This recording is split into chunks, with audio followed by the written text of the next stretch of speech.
Hello everyone, હું છું જયશ્રી from Texas. મારી લાઈફ બિઝી હતી. 9 to 5ની જોબ કરતી હતી. ક્યાંક ને ક્યાંક મારો કોન્ફિડન્સ પણ ડાઉન થઈ જતો હતો. મને થયું કે શાયદ હું 9 to 5ની જોબ જ કરી રહીશ. બીજું કોઈ પ્રોગ્રેસ છે નહીં લાઈફમાં. મારી પાસે ડિગ્રી પણ નથી, મારી પાસે કોઈ સર્ટિફિકેટ પણ નથી, પણ મારે કાંઈક તો એવું કરવું છે કે સમથિંગ બધાથી જુદું હોય.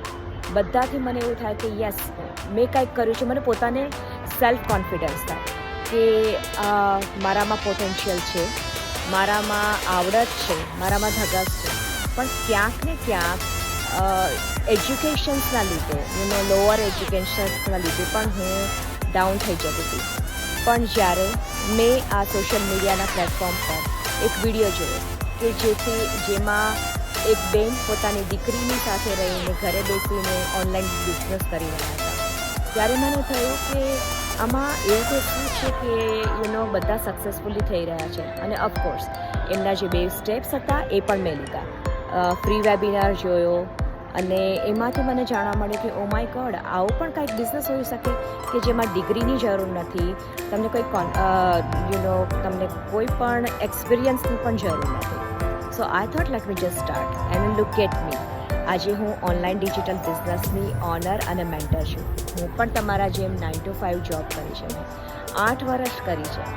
બટ મને જે પ્રોગ્રેસ જોતો હતો મારામાં ફાઇનાન્શિયલમાં, એ મને મળતો નહોતો. પણ આજે હું ગર્વથી કરી શકું કે આ બિઝનેસના લીધે જે 8 વર્ષની મેં જોબ કરી છે એને મેં ક્વિટ કરી અને હું આ બિઝનેસ સક્સેસફુલી રન કરી રહી છું. અને મારા જોબ કરતાં પણ આ બિઝનેસમાં ડબલથી ટ્રિપલ ઇન્કમ જનરેટ કરી શકું છું. તો જો તમે પણ આવું જોતા હો, તમે એઝ અ લાઈક મધર હોય નાના કિડ્સના, કે એઝ અ લાઈક તમે જોબ કરતા હોય પણ તમને પોતે સેટિસ્ફાઈડ ના હોય, યા તો તમે જોબ કરો પણ તમે as a like side hassle તરીકે પણ આ બિઝનેસ રન કરી શકો છો.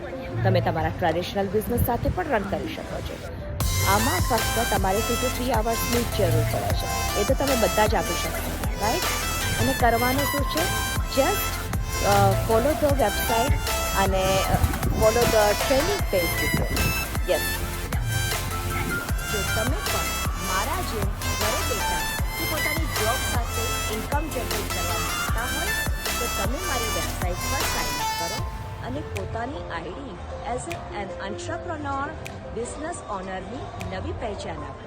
મારી વેબસાઇટ છે www.jayshripanchal.com. So I hope to see you guys in there. Bye for now.